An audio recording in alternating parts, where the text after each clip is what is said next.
Balıq sırdağı hazırlayırıq. Bir sıra altdan pomidorlar yığılır. Qabığı soyulmuş, yetişmiş qırmızı pomidorlar. Balığı zaten möhürləmişik. Çox bişirməmişik. Bütün balığıdır. Duz istəyir, qurub tavada möhürləmişik.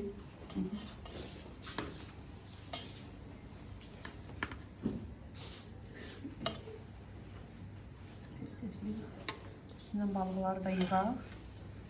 Sonra üstündən cəfəri və sarımsağını yığıb dəmə qoyacağıq.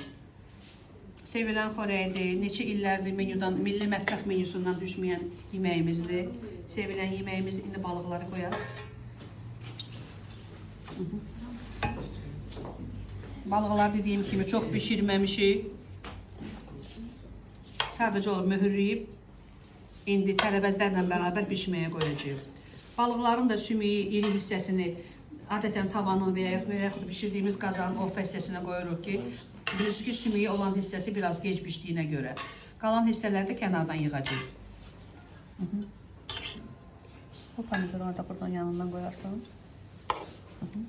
Hamısını yığarsan, zəhmət olmaz. Üstündən, altından pomidoru ona görə yığırıq ki, balığı bilirsiniz ki, pomidorun suyu var. Ocağa dəmə qoyulanda o suyunu, pomidor suyunu buraxacaq. Bunu da götürürsən. İkinci qat pomidorlarını da yığırsan üstünə, zəhmət olmasa. Amma pomidorun şeydir. Belədir. Qabığı iki yerə bölmüşük, xırda qızarmış pomidorlardır. Bacardığımız qədər rəngi qırmızı olan, yumşaq olan pomidordan götürməliyik ki, indi bilirsiniz ki, zaten qışdır, günəşdə yetişməyən pomidorlardır, belə olmalıdır. Təzə pomidorlar yetişməyən az qalır. Buradan da yığırsan.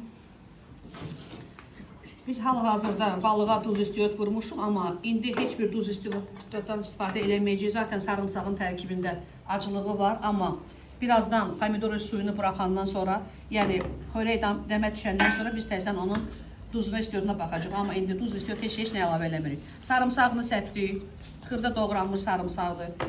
Yeri sarımsaqdan istifadə eləsək daha yaxşı olar. Çünki xaricdən gələn sarımsaq yodlu duzla reaksiya gedir, rəngin dəyişir. Yeməkdə vizual olaraq xoş bir görünüş yaratmaya bilir. Və xırda doğranmış cəfərdən istifadə edirik. İstəyən adam üzərinə kərə yağı da əlavə edib dəmə qoya bilər. Biz onu eləmirik çünki ehtiyac duymuruq. Zaten balıq dietik bir yemək olduğuna görə bütün balığı da mövsümi balıqdır. Üzərinə zilinç və limon qoyub dəmə qoyacağıq. Zilinç zəhmət olmasa veririk. Biraz zilin səpib.